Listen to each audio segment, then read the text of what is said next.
102, Springfield's Classic Rock. It's 5:35, and the Allman Brothers with Bax and Nagle on Rock 102. It is going to be sunny today with a high of 27. Tomorrow, this is where things get, we don't know what's going to happen. It could be like a mix of rain and snow, ice, all this good stuff, but I don't know who to believe anymore. I feel deceived every time I hear a forecast like this and it doesn't show up to be anything. And it's nothing but disappointment. You expect, delays and, accidents and, injuries from falls, and it doesn't happen. And it's so disappointing. It's saying snow starting tomorrow morning. It'll continue through noontime with some sleet mixing in. But that shouldn't deter you from going to the $20 dinner and a comedy show over at the Shortstop Bar and Grill tomorrow night. After an entire day of shoveling? There are still people buying tickets. Yeah, after a morning of shoveling, you're going to want to laugh. Yeah, and you don't want to cook. Who wants to cook after shoveling snow for 5 or 6 hours? You want to go out and have fun. So true. Hey, Joe Bonamassa is coming to Foxwoods. We're going to have tickets to give away later on this morning. He'll be there on March 1st, but you could win tickets right today. So make sure you're listening for that. There you go. And Am I the A-Hole? A Wednesday version? Am I the A-Hole? A Wednesday version is on the table. We can discuss that. We will cut into it with a fork and knife and eat it. Fair enough. That's how thick it is. Oh, it's thick. Yeah. Bax and Nagle on Rock 102. Live in concert, Saturday nights at 9 on Rock.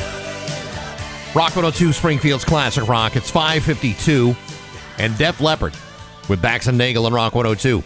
Mostly sunny today with a high of 27. Tomorrow, winter weather advisory. Could see a few inches of snow and maybe some ice and all that good stuff. But that, should not deter you from getting the $20 dinner and a comedy show, because it'll all be over by then. You'll need a laugh by the end of the day. You'll absolutely will. So there you go. It's 20 in downtown Springfield. Hollywood Trash is brought to you by Western Mass Masons. Call them for all your foundation and chimney needs. Somehow you still care about what's happening in Hollywood. So, from Tinseltown, 3,000 miles away, it's Steve Nagle's Hollywood Trash. All right, even more reasons to not watch the Super Bowl, because the commercials just keep coming out before the big game even starts. Uber Eats is pulling out all the stops this week. Their ad stars Matthew McConaughey and features guest appearances by Kevin Bacon, Martha Stewart, Charlie XCX, Hot Ones host Sean Evans, and Greta Gerwig. So there you go. Wow. We got that one. Barry Keoghan teams up with a donkey in this year's Squarespace ad. No, it's not the same donkey from the Banshees of whatever the hell it is. I don't even know. Who knows? Stella Artois. Ooh, Stella Artois. I hear she's nice. Teased that David Beckham was going to find his long-lost brother in their ad. And yesterday, we found out it's Matt Damon. The spot was directed by Ben Affleck. Yeah. Okay. Frank's Red Hot did a commercial this year, and they put Paris Hilton in it, because when you think of Frank's Red Hot, you think of Paris Hilton. I've long thought that. Yeah. Because, she says, that's hot. Right. And this time she's got an apron on that says, that's red hot. That's hilarious.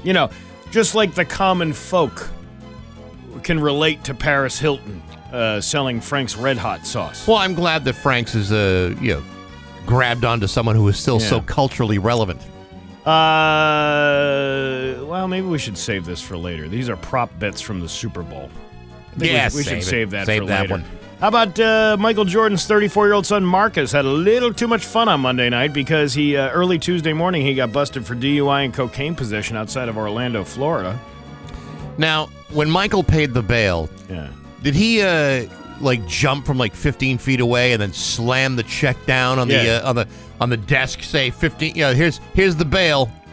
I think if he makes the shot, he doesn't have to pay the bail. Oh, I see what that is. I mean? Yeah, sure. It all started when his Lamborghini SUV got stuck on some train tracks. When the police arrived, they noticed he was slurring his words, so they gave him some field sobriety tests, and he failed that. TMZ got the body cam footage, and throughout the whole ordeal, Marcus keeps telling the police he disagrees with them that he's impaired. No, I'm not drunk or high or anything else. Everybody who drives a Lambo SUV drives like an idiot. He also makes sure to mention that his dad is Michael Jordan. He gets pretty testy several times, but never violent. At one point, when they're searching his pockets, he asked them if they'd also like to check under his package. He says nuts. Okay. And then they found a small baggie of coke in one of his pockets. What did they find under his nuts? Marcus was booked on 3 charges: DUI, crash with property damage, possession of cocaine, and resisting an officer without violence. He was released a few hours later. But he's got a lot of money. I'm sure he'll be fine. Oh, he's got a lot of explaining to do with Dad. Yeah. Adrian Brody had his nose mistaken for a prosthetic by a makeup artist on The Brutalist. Can you imagine your nose being so messed up that even a makeup artist can't tell that it's real? The dude does have a big nose. On Monday's Tonight Show, he told Jimmy Fallon about the incident. This is the only way we find out what happened on Jimmy Fallon is by somebody else reporting about it. He goes, "It's funny, they were moving this apparatus all over me, and this woman was busily working away with a solvent on my nose. She was just working away. She's like, 'Are you trying to remove that?' Adrian had to tell the makeup artist that his nose does not come off. Quote, and then she says, 'Oh, I'm sorry. This is going in my diary.'" I feel so bad that I keep missing the Jimmy Fallon show.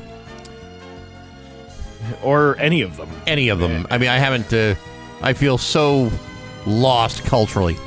You know, and I've even tried watching. What the hell is that guy's name? Colbert. Gutfield? No. Oh yeah, right. Right? Yeah, Greg Gutfield. Who? These writers are awful on these shows. They don't have like good punchlines to stuff. Like, I'm sitting there thinking I could come up with 100 different better punchlines. Maybe I should start writing jokes. You know, Jay Leno used to have people write for him, you know, like regular guys out the street. He paid like $50 per joke. If he used it, he'd pay it. Yeah. And I knew people that was writing jokes for him all the time. Because, you know, I don't really care what side of the aisle you're from. But if the joke is funny, I can appreciate it. Yeah. But if your joke isn't funny, you need to be... I'm going to start writing Greg Gutfield and trying to see if I can come up with better headlines for Give him. him some of that Kardashian material. No, I don't think he needs any of that. You don't I'm think thinking so? His material that he has, whoever's writing for that show, is not giving him, unless he's just horrible at punchlines, at delivering, too. Well, that could be it, too. Yeah. But my guess is it's probably the lack of good writing. The Fire Aid benefit concerts last Thursday are estimated to raise over $100 million to support recovery efforts in Los Angeles. That makes them like $999 billion away from their goal. This comes from donations, ticket sales, sponsorships, and merchandise sales. Fire Aid streamed across 28 platforms for free. It included performances from over 30 artists like Green Day, Stevie Nicks, Lady Gaga, Pink, Billie Eilish, No Doubt, and a surprise Nirvana reunion. How did they piece Kurt back together? They didn't. It was like 2/3. Well, he doesn't really even have a head for business anymore. I don't know how you get a guy like that to join the reunion. They needed a reunion like he needed a hole in the head. There's also a 90-track benefit album dropping Friday for only 24 hours. It's called Good Music to Lift Los Angeles, and it'll be available at bandcamp.com starting at 12 a.m. for $20.25. $20.25. How about that? It'll have contributions from R.E.M., Death Cab for Cutie, Tenacious D, Modest Mouse, Interpol, and many more. It's a mix of previously unreleased music like new songs, covers, remixes, and demos. People you'd never expect to have won a Grammy include Eugene Levy. He won a Grammy? Yeah, Eugene Levy has a Grammy for the song A Mighty Wind. Not this year, but they're talking about people surprising people. For the song A Mighty Wind from the movie of the same name. It won Best Song Written for a Motion Picture in 2004. I didn't even realize that. Steve Martin has 5 Grammys, but only 2 of them are the comedy albums. The other ones are They're all his banjo stuff. He's like an outstanding banjo player. He is. He likes to play the banjo. And not just Foggy Mountain Breakdown. Does he play other things like that? He plays other things, too. And Kim Kardashian was nursing a hangover, overdoing it at a party a couple of nights ago. She got pretty smashed. She must have something to say. Oh, my God, the last time I got this smash was when Ray J slimed up his banana dong doing the horizontal greased weasel tango in that sex tape you can purchase on YouPorn for $39.95. You ever do the horizontal greased weasel tango? I don't believe I have. I'm not much of a dancer. Caitlin? Well, I never got that done and dirty with your mother, Chris Kim, but I once gave her the slippery salute, and she produced some jean jam. Are those Sasson jeans? I fingered the duck pond. What are you trying to say? What I'm trying to say is I went 2 in the goo and 1 in the poo. And on a side note, I just want to let everybody know if I shake my man marbles hard enough, they look like dancing potatoes. I don't know why that thought came to me, but think fingerlings, fingerling potatoes. I can do a little dance with the man marbles. Fantastic. Yeah. You don't want to see the eyes on those. I things. really don't. I don't want to see them mashed either. And that's forget it. And then that's your Hollywood trash. We're not going to do it. The quality building material. And now, Bax's View from the Couch, brought to you by Rocky's Ace Hardware, Winter Storm Headquarters, before and after the storm. Hey, good morning, sports fans. How the heck are you? Folks, allow me to adjust my conspiracy-wielding tinfoil helmet as I take a moment to address some concerns. As you know, the Super Bowl is just a few short days away from today, and as such, there are many people who believe that the Kansas City Chiefs have been getting preferential treatment from the referees all season long, as they vie to become the first team in the modern era of football to win 3 consecutive Super Bowl championships. Now, I don't know where people are getting these crazy ideas that the refs are siding with one team or another, other than the fact that they've missed dozens and dozens of calls throughout the season, which may have directly benefited the Kansas City Chiefs all season long in what appears to be a shameless ruse of lopsided preference.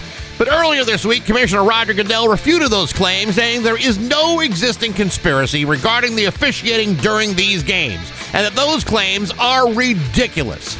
Yesterday, the NFL Referee Association reiterated those sentiments by saying that such theories are, quote, insulting and preposterous. Well, that may very well be, but like any good conspiracy theorist will tell you, what else do you expect him to say? Oh, yeah, we're totally calling games in their favor. We've been doing it all year long because we love the Chiefs and can't wait to see them win one more time. No, folks, the only way to manage through a good old-fashioned, coordinated scam of deception and collusion is to deny that one actually exists. The Kennedy assassination, UFOs, the existence of Bigfoot, those lingering conspiracies continue because some people just don't know how to keep their big fat mouth shut. But is the Super Bowl about to be compromised by the nefarious pressures and influence of the NFL and its officiating? I'm not here to say that it is, and I'm not here to say that it's not. I'm just here to cause problems and let the rest of you whack jobs figure it out. Because I'm going to plow down a bunch of delicious snacks and stay up way too late no matter what happens or who wins there winds up winning. Because you see, it's the Super Bowl, and I don't really care. But hey, enough of my yapping. Sports brought to you by Rocky's Ace Hardware. The DeWalt 99 Power Tool sale on Rocky's. Get a DeWalt circular saw, a reciprocating saw, a DeWalt cordless grinder, cordless compact drill kit, a lithium-ion battery. Get one, get them all. $99 each at your neighborhood Rocky's Ace Hardware. I'm Bax. That's my view from the couch. Rock 102, Springfield's Classic Rock at 6:13 and AC/DC with Bax and Nagle on Rock 102. All right, mostly sunny today, and then tomorrow there's a winter weather advisory in effect. Could see snow starting around 7 a.m. and then turning over to sleet and stuff like that. But again, that should not deter you from coming to the $20 dinner and a comedy show at the Shortstop Bar and Grill. As we said earlier, you're going to want a meal that you don't have to cook. And you're going to want to laugh because you're going to be miserable all day shoveling that snow. You're going to need a break. You're going to need a break from reality, a respite, if you will, a comedy food respite. Think of this. You know, it's Super Bowl Sunday this weekend. You know, you're going to want to prepare like all weekend long, all the food, all the snacks you're going to have for Super Bowl. Do you really want to be cooking on a Thursday night with all that facing you? No. You want to be cooking on a Saturday. Right. Prepping everything for the big game on Sunday. So this is a great way to prepare not only for, the post-storm, malaise, but also to prepare for the upcoming rush of Super Bowl. So it's the best night of the week. I could care less about the two teams that are in this Super Bowl this year. What are you talking about? There's There's the Philadelphia Eagles Yeah. against the NFL referees. Yeah, well, they're gonna have to fight a little harder this year. I think it's going to be an exciting matchup. Super Bowl seems to be the best time to make stupid bets on stupid things. Agreed. Because, I mean, obviously, the Kansas City Chiefs are going to win. Well, I mean, it's You can't, I don't want to say it's a foregone conclusion, but Yeah. it's a very good possibility they will. You can't have a three-peat by winning only 2 times in the last 3 years versus, it has to be 3. It has to be 3 to make it a three-peat. Yeah, because you can't Yeah. win 2, skip 1, win another, and then count that as a three-peat. It's got to be 3 in a row. Well, here's some bizarre prop bets you can make this year, along with the probability that they'll actually happen. Travis Kelce proposes to Taylor Swift after the game. 16.7%. I say he won't do it. I say he will. He ain't doing it. All right, we should mark these down. Okay. All right? All right. All right, let's see. Number 1, Bax says yes. No, Bax I says said no. I say absolutely he will Steve not. said yes. All right, he's going to Okay. do it. All right, ready? All right. Number 2. A coach or player will cry during the national anthem. There's an 81.1% chance of that. I say it'll happen. But which one do you think it'll be? Because I don't think Andy Reid would cry. He's No, too Wilford Brimley-ish, telling you to check your diabetes. No, I think it's going to be Nick Durrani or whatever his name is. Nick Durrani, is that how you say his name? it's gonna be someone on the Eagles Eagles. Okay. because they're there hoping they're gonna win Right. and probably not gonna. I'm going to lose this piece of paper by next week anyway, so it doesn't really matter. So you're going to say it's going to be Eagles, right? Gonna be an Eagles player. Yeah, I agree with you on that. So I think we don't really need to write that one down. All right. So then the third one. Yes. Let's see. A quarterback catches a pass. 5.9%. I don't think that's gonna happen. This one should be higher this year. They don't call it the Philly special for nothing. I'm gonna say that kind of trick play is probably not gonna happen. So no for Bax. No. Yes for Steve. Okay. I'm just playing devil's advocate here. You don't have to do that. We Well, can I both should. agree on something. No, I don't want to agree with you. The color of the Gatorade. What color is the Gatorade going to be poured on the winning coach? Orange. Purple has the best odds at 32%. You say orange? I'm saying orange because it probably Orange. more closely matches the Gatorade. Kansas City Chiefs uniform. Orange Gatorade. Okay. The orange All right. and red kind of are similar colors. Who's going to be? Who will the MVP mention first? God or Jesus is the favorite at 51.2%. Teammates are second. You got to go with God. They're always going to mention. I will agree with you on that one. Yeah, it'll be Religious. God. It'll be God. Okay. Kendrick Lamar mentions Drake during the halftime show. There's a 25% that's going to happen. I bet Now, you he doesn't. He's got a beef with him. I know he's got a big beef, but Yeah. there's a time and a place for the beef. I'm not sure the Super Bowl halftime show is beef time. Yes, I'm going to say yes. Okay. Yeah, all right. All right. First celebrity cameo. Come on. Yeah. Taylor Swift is the favorite with 33.3%. I'm going to say it's Donald Trump because he's going to be there too. Yeah, but who gets there first? I'm sure Taylor's going to get there before he does because they have to do the security sweep and do all that stuff before he gets there. Here's what I'm going to say. What I think is going to happen. What? They're going to show both. Yeah. Maybe even at the same time. But they'll only show Trump once. They'll show Taylor at least 10 times. Well, because that's who brings in the ticket money.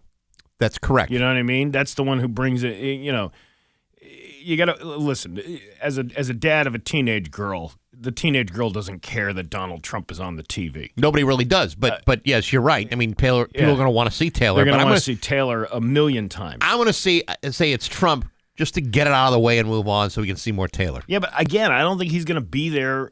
He's not going to be there at the start of the game. She's going to be there ahead of time. She's going to be shown. And where do they? And this is the thing: the first celebrity cameo. Are they talking about the pregame as the pregame special as well? I when think they do all the thing. I think it's got to be during the Super Bowl broadcast All right, itself. So you say Trump, and I say Tay-Tay. All right, She's got the most popularity going on I agree. with the viewers. Hard to fight that one. What team will Jason Kelce represent? That's going to be a hard one, huh? I think this time he is going to. I think he's going to represent his brother. You don't think he's going to be wearing the eagle green? Boy, I don't know. That's tough. Maybe. Maybe. This talk about you being able to control a bet. Yeah. You know what jersey you're going to wear, what Right. team you're going to support. So if everybody starts betting on one side, then you know that your choice of wardrobe is going to affect these bets. And what's stopping you from betting on those prop bets All right. to yourself? Here's what he's going to do. Yeah. There will be no visible representation of any team. He will wear street clothes.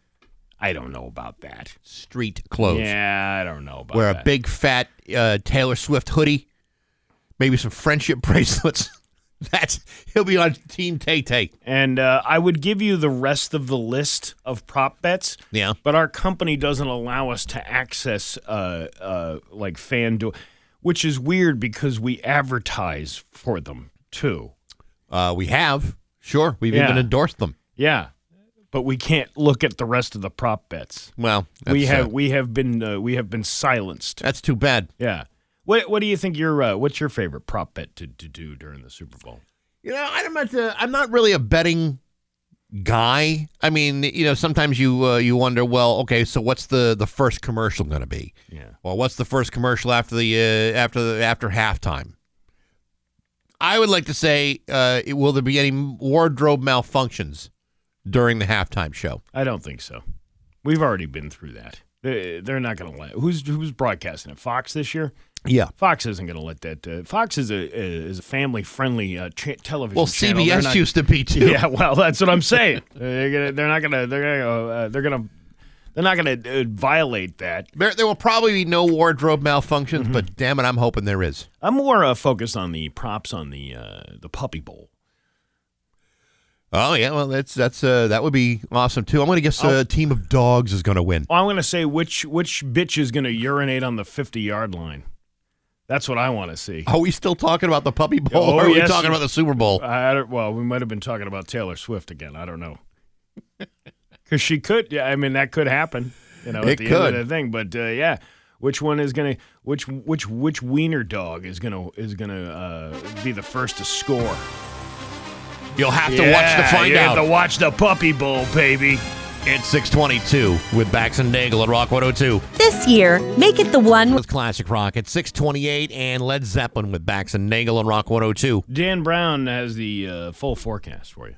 Joe Bonamassa tickets coming up later on this morning. He's going to be at Foxwoods on March 1st, and we'll have some tickets to give away later on, so make sure you are listening for that. All right. Okay? Are you ready to laugh? I'm ready to laugh. And you probably should go somewhere else. I keep telling you that, but nobody listens. They Like the stay shortstop Thursday night in Westfield. That's right. That's where the better jokes are, because we can say things we can't say on the radio.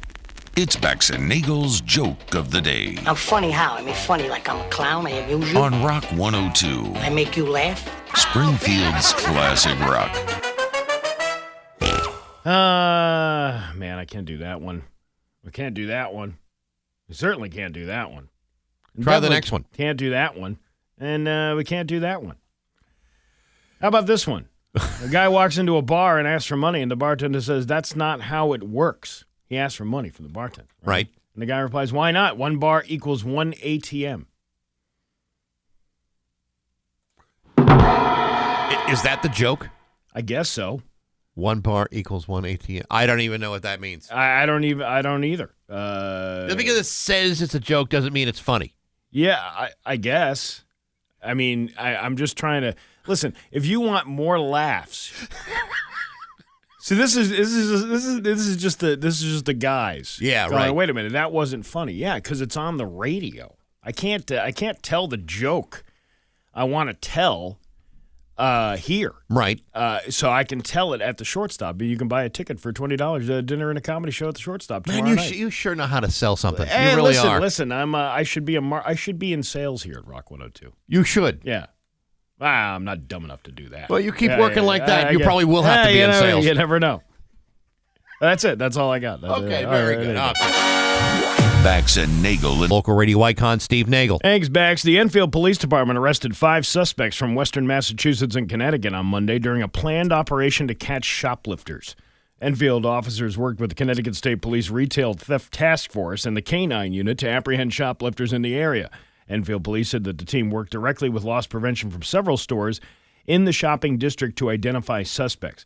5 suspects were arrested and charged with multiple offenses during the operation, including one with 3 active warrants.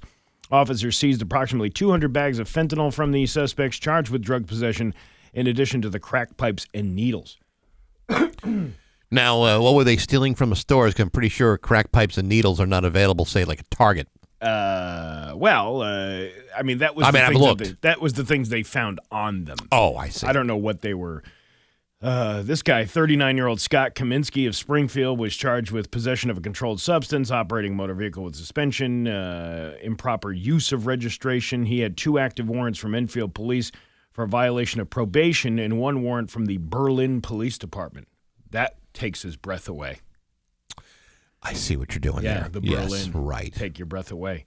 33-year-old Emily DeBlock. Oh, right. Possession of a controlled substance and use of drug paraphernalia. 35-year-old Jacob Mayock of Wilbraham was charged with a controlled substance. How come none of them have been arrested for shoplifting? There's no charges on any of them. That's a good point. I mean, if they were, this is what they were arrested for. Yeah. There must have been something they took from, say, like a Kohl's or Something. Dick's. Yeah, or Dick's.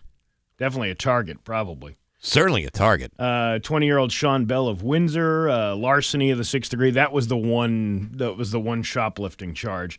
And then 29-year-old Samantha Bilecki. Oh, right. I like looking up these chicks on Facebook when I see their really? names Yeah. in the thing. That's my biggest concern. It's not what you stole or what you had on you. Yeah. It's how good you look in your mugshot. Yeah, hot or not. That's Yeah, we're doing hot or not mugshot edition. Right. Actually, that's what. Yeah, every time we talk about mugshots, I keep thinking about the smoking gun. Because Right. the smoking gun will put up mugshots of people that look like they're having the worst day of their lives. But if the suspect happens to be attractive, even in the slightest way, they'll put that mugshot up. You can't put a little cutie in jail like that. That's like caged heat. Yeah, actually, you can put someone who's attractive in jail. There's a lot of very attractive people in jail. Yeah, but you can't keep them in there for long. The ugly ones you can lock away, throw them away, or what is it? Lock them away. What is it? Put them away. Lock away the key. Throw away the key. Lock away the key. Whatever the hell. Yeah, I don't know how the prison system works in Connecticut. Yeah. But I'm going to assume. I'm going to make some assumptions here. I'm going to assume that they do not rate inmates on a 1 to 10 scale. You never know. You don't think so? Now listen. All right, we're gonna put you in the hot tank. All right, all you good-looking ones, you go to that one side of the jail. Yeah. All you nasty, ugly, all you Quasimodo lookalikes go to the other side. Yeah, you knuckle-dragging Neanderthals go in that tank over there. Because you guys aren't getting out anytime soon, but the good-looking people will find a way to rehabilitate you. That would be a good reality show. Get the hot ones together and have a little reality TV show. I mean, these 2 chicks are pretty good-looking. I'm sure you could hook them up with some good-looking other dudes. You know what I mean? Yeah, right. Just an idea. I'm just throwing it out there. No, I think I totally understand it.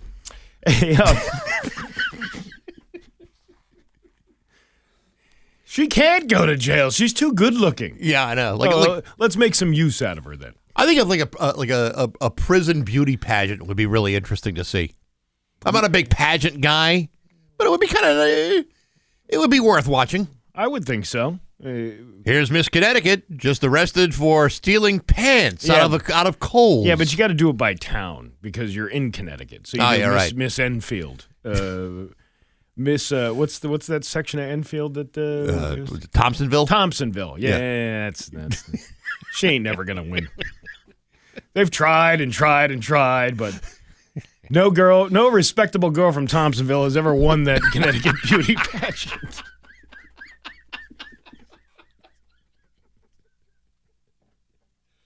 There she is, Miss Thompsonville. Yeah, that's never gonna happen. That's never gonna happen. Hey,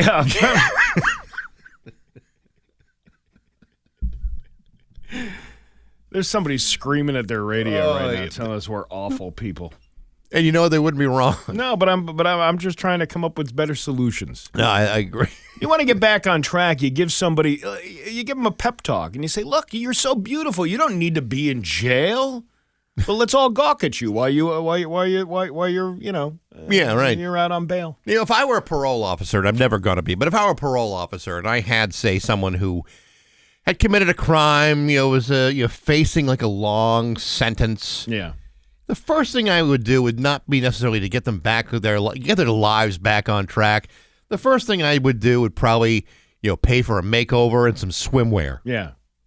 Is that wrong? No, that wouldn't be bad I don't think at it's all. wrong.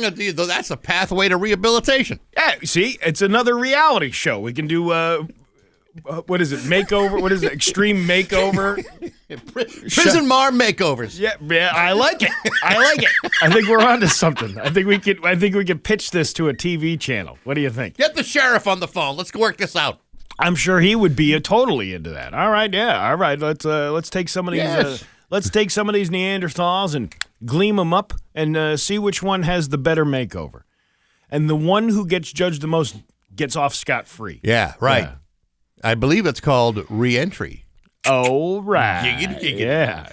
Hey, federal lawsuit has been filed against a former Springfield STEM Middle Academy teacher, Robert Gale. The lawsuit alleged sexual harassment, grooming, and abuse of middle school students. It was also filed against defendants, then Principal Luis Martinez and Rhonda Jacobs of Springfield for negligence. The negligence reportedly pertained to the defendant's failure to properly hire, train, supervise, and discipline Gale.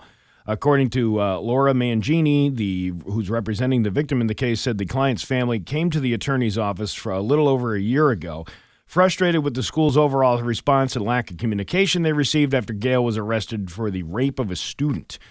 She told the Western Mass News that her client and her client's family had reported to numerous people within the middle school that Gale was making students uncomfortable and was exhibiting signs of grooming behavior. Those reports, they claim, were brushed off by the school's principal on multiple occasions. Mangini told Western Mass News there are currently 3 criminal cases against Gale, all with similar allegations to the federal case. Springfield City Councilor Stephen Buonacani said in a statement, the city's law department has just begun preparations in defense of the lawsuit filed last week in federal court against the city of Springfield. Any allegations of abuse of a minor is troubling and claims will be treated with the utmost seriousness. So, no other developments on that. Bay State Health is cutting nearly 100 corporate positions as the hospital group works to address its financial problems. In a statement to 22 News, a spokesman for Bay State Health said the staff reduction impacts less than 1% of their workforce, with 98 corporate positions being eliminated. In November, Bay State Health cut another 134 leadership positions. Some of the impacted positions are currently vacant and will no longer be filled, but there are also individuals leaving Bay State. Bay State said they were working to find alternate positions for people whose jobs were eliminated. Eligible employees who are not moved to other positions will receive severance pay and other job support, including access to career transition services. That's kind of like when somebody steals your information and they offer you a free year of LifeLock. Right. Hey, we don't have any jobs for you here, but here, go to this career services place. I'm sure they can help you out. Man, I don't know, man. Listen, I realize that we need our hospitals and we need them running properly.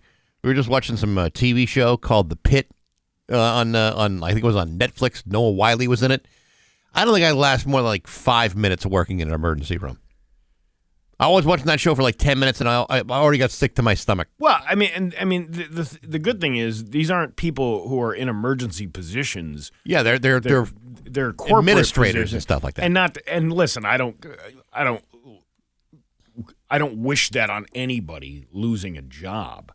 But at least as far as the healthcare system is concerned, you're not eliminating nurses and doctors and PAs well, and all that. thank God for that. But Yet, still, man, it's like it just shows you that hospitals are in big trouble. Let's see. Waffle House is adding a 50-cent surcharge for every egg. 50 cents?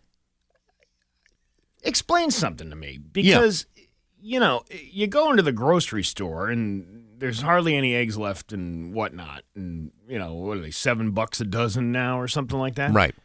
But I went to Costco the other day, and there's 2 dozen for $6.49. So where is this shortage coming from? That I think what happens is when you have a retailer like, say, like a Walmart or a Costco, they got more buying power and than, say, like your regular grocery store, like locally owned grocery store. They don't have necessarily the ability to buy in bulk like that and then keep the price low. I think that's what winds up happening. So if you go to like a local grocery store, like there's like no eggs, and if you find one, like half of them are cracked, and you're gonna bring those home. But you're right. If you go to a Costco, you can still buy those, that 18 pack of grade A's without a problem. But I also can go to a local guy. There's several people around my area that sell eggs. $4 for a dozen. Yeah, but that's the local guy. They didn't probably have to put all their chickens down because of an outbreak of disease. I guess so, but I mean, you think that if one place is doing it for $6.49 for 2 dozen, then where's the management come in a grocery store and go, hey, you know what? Maybe we should think about different suppliers or something like that. I don't know. These are tough times to be a chicken. Well, Waffle House has got a lot of nerve. They sure do. 50 cents for every egg. That's a lot. That means my 3-egg omelet's going to be another $1.50. They've announced that they added a 50-cent surcharge on every single egg they sell. Okay, but what about the pancake batter or the waffle batter? You're still using eggs for that. How come you're not upcharging on the waffles? How do you know they're not? It says they're not. They say they're not. Yeah. But they're adding the surcharge onto the egg, all the egg stuff. They chose a surcharge rather than boosting prices across the menu because it's only temporary. The extra fee will be removed once the price of eggs comes back down. I hate to tell you, but if somebody's selling eggs at a certain amount of price, that price doesn't come down. Once people realize you can sustain a price for a certain amount. In a situation like this, it is likely to come down. I don't know. I mean, there's been these are publicly traded commodities, and my guess is the cost of eggs will go down as the supply increases. No one knows when that will be. There are several factors contributing to volatile egg prices, mainly the bird flu outbreak in the U.S., which began in 2022. I don't know why you can't just give them that Theraflu stuff. The chickens. I don't know if they can tolerate that kind of thing. Do chickens drink human broth to make themselves feel better during a cold? I don't believe so. I don't think they have the ability to make soup. Jeffrey Dahmer did it for years. Yeah, but he's not a chicken. That's different. And besides, he wasn't really a soup eater. He was more of a sandwich guy. He was more of a man. Because a sandwich is a sandwich, but a manwich is a meal. Right. What was the thing he had in his refrigerator? He had a 6-pack of beer, a jar of mustard, and a human head. Those are the 3 things. The essentials. Listen, the weekend's coming up. Yeah. I wasn't able to eat the entire head. I figured, well, leftovers. Somebody just said at Aldi you can get a dozen heads for $2.39. Again, that's it's about buying power, I would think. But I think people freaking out over the price of eggs are just not looking hard enough to find other sources to get these things. Possibly, because people go to the same stores they always go to. Yeah, well, just expand your shopping experience. Go to a different place. The last time I was at Aldi's, they didn't have that many eggs. Probably because they're only $2.39 a dozen. Probably. I bet you can find in a grocery store that's charging $7.59 for 1 dozen eggs. They're all. I mean, it's not like they're anything better at a grocery store. Right. They're all. I mean, if they're all coming from mass-produced places, I don't know. I don't know. I'll tell you this, and I know we're running short on time here, but the bacon hash at Evans Egg House is so delicious, I would actually spend more money on it, and it would be worth it to me. It's so damn good. Are you putting eggs in it? Well, no, you can get the bacon. Over the you can get the bacon hash breakfast, which is like 2 eggs, any style, bacon hash, home fries, and toast. All right. I've lost interest in this conversation. I think we should. Well, now I want eggs. Well, you're not going to get any. You get an extra 50 cents, we can go to a Waffle House.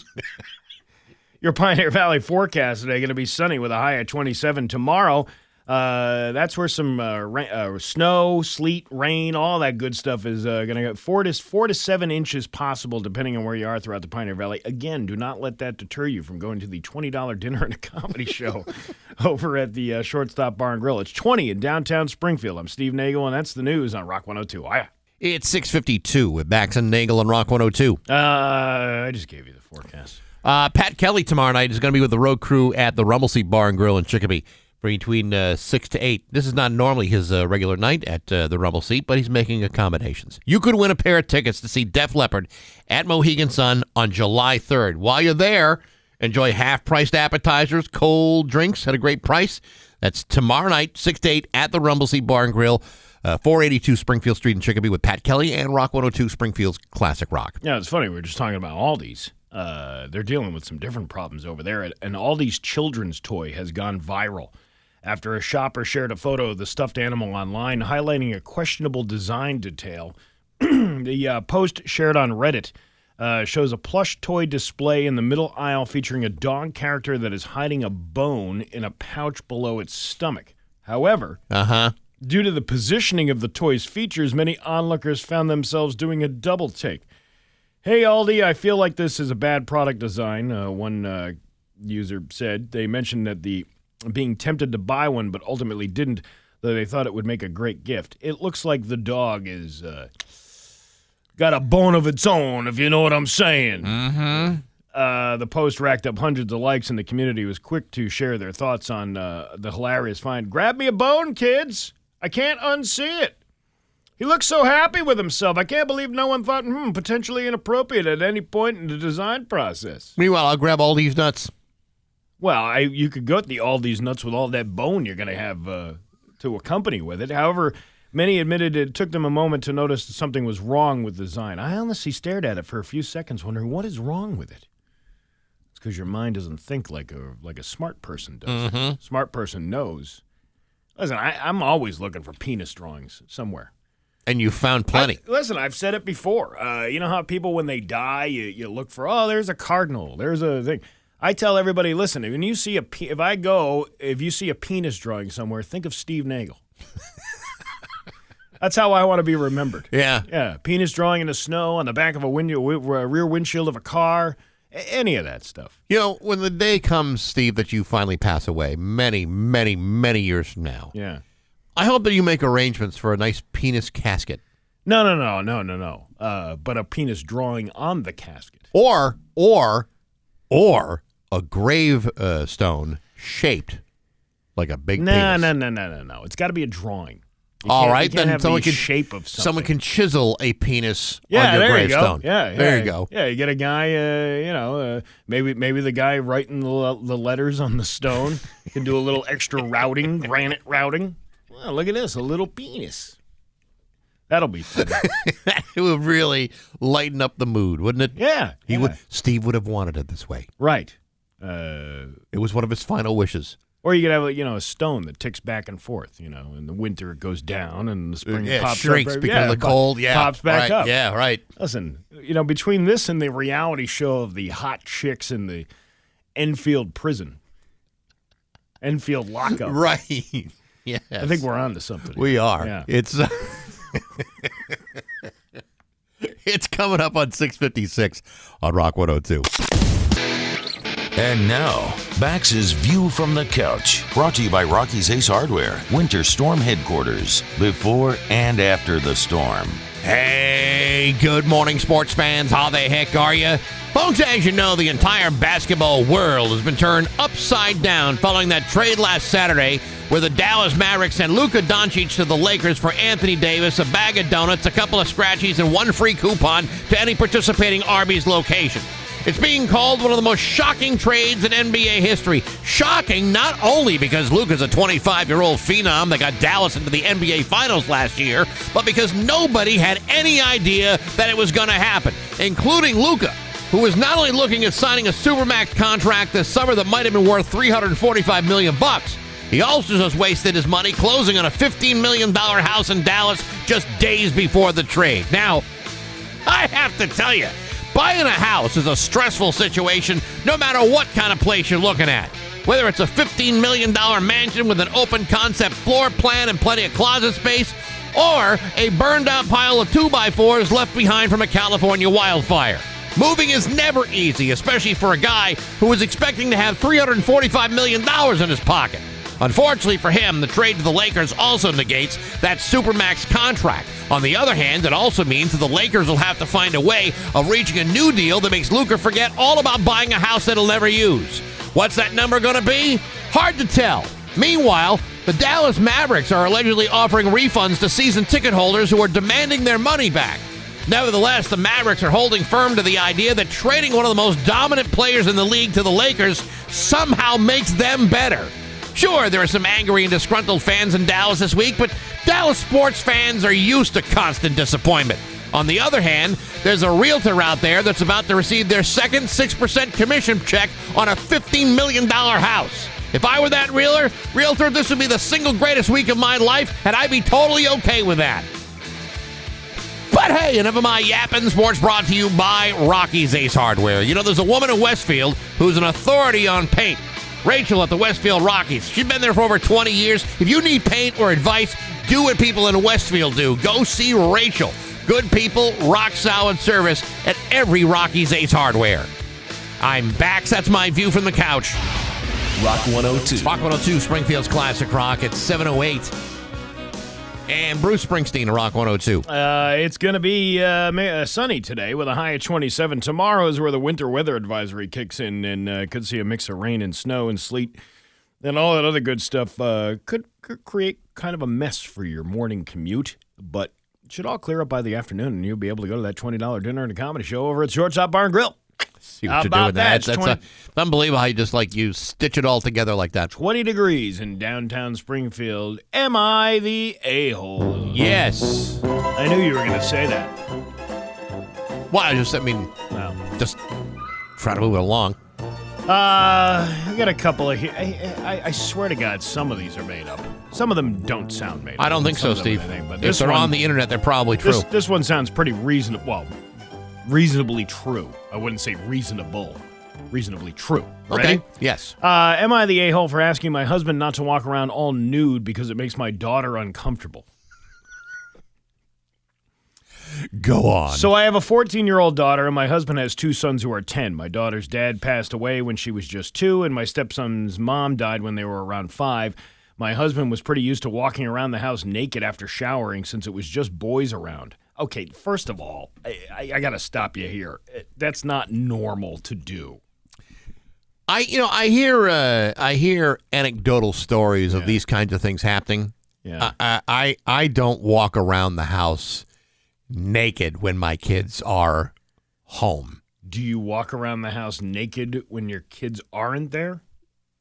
If you're by yourself, it's different. I'm talking about, As a general rule, yeah. I'm naked for only a handful of seconds per day. Right. Who's walking around naked all day long? I don't. Anyway, listen. I don't want to sit on any of the furniture bare-assed. That's just me. That's my own little bugaboo. I could be wrong. I could be crazy.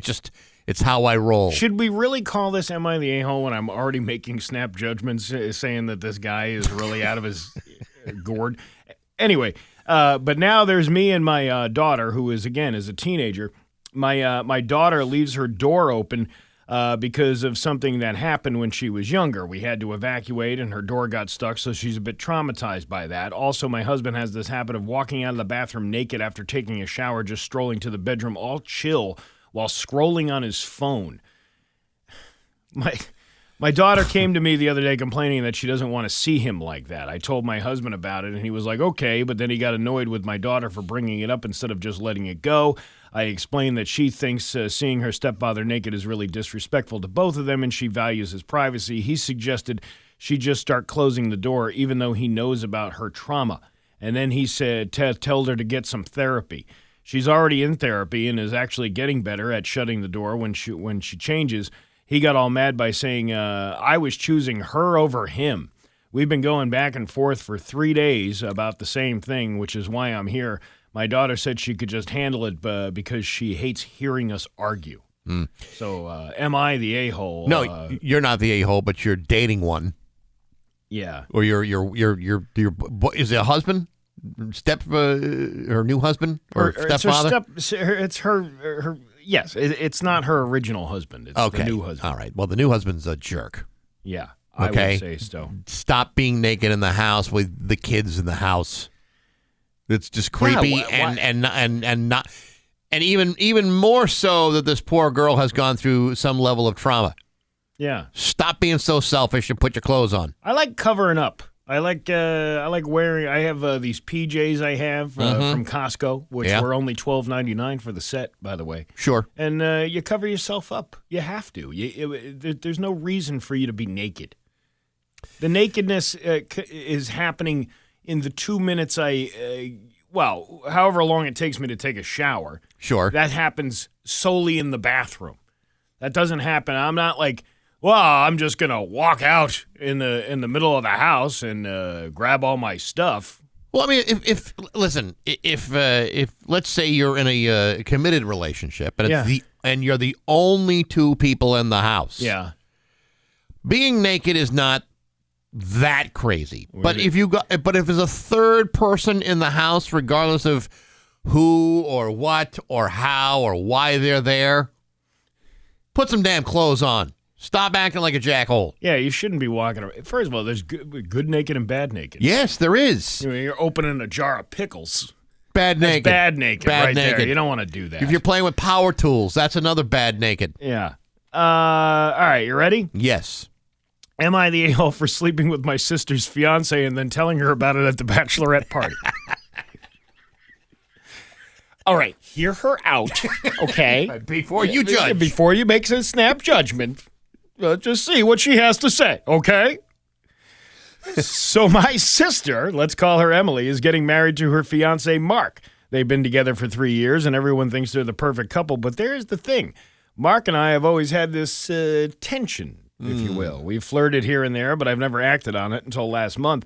Emily went on a girls' trip with her friends, and Mark and I ended up hanging out one night. We had a few drinks, one thing led to another, and we hooked up. It was intense. Yes. And honestly, I felt guilty afterwards, but then Mark confessed that he's been having doubts about marrying Emily and that he's always had feelings for me. He even suggested calling off the wedding.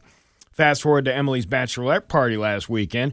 We're all drinking, playing games, and having a good time, but I couldn't shake the guilt. So in a moment of drunken honesty, or stupidity, depending on how you look at it, I pulled Emily aside and told her everything. I even showed her the text Mark had sent me afterwards where he said he couldn't stop thinking about me. Emily was devastated. She called off the wedding, kicked Mark out, and now our entire family is in chaos. My parents are furious with me, saying that I should have taken this to the grave, and Emily hasn't spoken to me since. But part of me feels like I did the right thing by being honest before she married someone who wasn't fully committed to her. Oh, my God. Am I the a-hole for sleeping with my sister's fiancé and then dropping the bomb at the bachelorette party? Or am I the a-hole for deciding that the best way to resolve this problem is to go on the internet and leave it there for people to tear apart? Well, usually that is the one. That's the option that most people go with. Let's talk about this on the internet. Yeah. You know, I don't know how you feel, Steve, but you know, I really believe that that people, reasonable people, have the ability to say the word no in their lives. All people have that ability. They may not have the desire to say no, but in the moment, it is okay to say, yeah, this situation is just wrong on every level. Listen, she has needs. He has needs. There are other people that can fulfill those needs. Why would he want to be with someone who wasn't fulfilling those needs? And her sister's the next best. I'm just trying to play devil's advocate here. If you had to find someone else to fulfill the needs, there are places to go beyond that the other person's immediate family. Yeah. Or friends. You know, in his eyes, here's the problem. These women can't keep their yap shut. Jeez. Spilling the beans? You spilled all the beans? Everything was going so good before there was all the yap going on. You know what? I was having an affair, and I couldn't think of a better person to keep a secret than her sister. Honey, I hate to tell you. Honey, I hate to tell you, I've been having an affair, but I've been having an affair with someone that very much reminds me of you. And that person is your sister. Yeah, of all people, wouldn't you want me to at least do it with somebody you knew? As opposed to a complete and utter total stranger. Come on. Again, I think some of these might be made up. I don't know, Steve. Yeah, These seem like legitimate problems. All right, let's go on with a little less fired underneath it. Okay. Am yes. I the a-hole for serving my mother-in-law's secret family recipe at a dinner party and let everyone think it was mine? So here's the backstory. This lady's 35. Her mother-in-law, Carol, who's 62, is the type of woman who thrives on exclusivity. She has a secret family recipe for this legendary lasagna that she's been making for decades. She acts like it's some ancient heirloom passed down from generations of Italian grandmothers, even though she's Irish and married to an Italian family. For years, she's refused to share the recipe with anyone, including me, even though I've been married to her son Mark for 7 years. She loves the power trip of being the only one who can make it. Whenever we have family gatherings, everyone fawns over the lasagna, and she just sits there basking in the attention like she's some kind of culinary queen. Mm-hmm. Well, guess what? I figured it out. This is where I think this is crap. I took some leftovers home one time and meticulously reverse engineered it. No, you didn't. No, you didn't. I spent weeks testing different ingredients until I nailed it. I even found out her secret ingredient. Spoiler, it's just a tiny bit of cinnamon in the sauce. Fast forward to last weekend, we hosted a dinner party with friends and family, and I decided to make the lasagna. I didn't say a word about it being Carol's recipe. I just served it. The reactions? Pure ecstasy. People were raving about it, and how it was the best lasagna they ever had. Some even said it was better than Carol's. Carol, meanwhile, looked like she had just witnessed a murder. She just kept eyeing me like I'd personally betrayed her ancestors. Finally, she asked in the most passive-aggressive tone ever, "Where did you get this recipe?" And I, being the petty queen that I am, just smiled and said, "Oh, it's just something I threw together." Carol lost it. She started accusing me of stealing her recipe, calling me disrespectful, and even implied that I was trying to replace her in the family. My husband thinks she's overreacting, but says I should have at least given her credit to keep the peace. Some of my in-laws agree, saying I should have just told the truth instead of playing dumb. But honestly, I don't think I did anything wrong. I didn't steal anything. I just figured it out. And if she wanted it to stay exclusive, maybe she shouldn't have made such a big deal about keeping it secret. So, am I the a-hole? You know, it's so hard for me to make a comment on this without trying the lasagna. Yeah. Without knowing, is it really that good? What does the lasagna taste like? Yeah. I mean, I would need to know. Because cinnamon in lasagna doesn't sound that great to me. Yeah. That's just so I would need to, if anyone has lasagna that's got cinnamon in it, you know, like handy. Yeah. I would be willing to sample it and then make a judgment. But at this point, I think the mother-in-law is a little bit of an a-hole. The mother-in-law?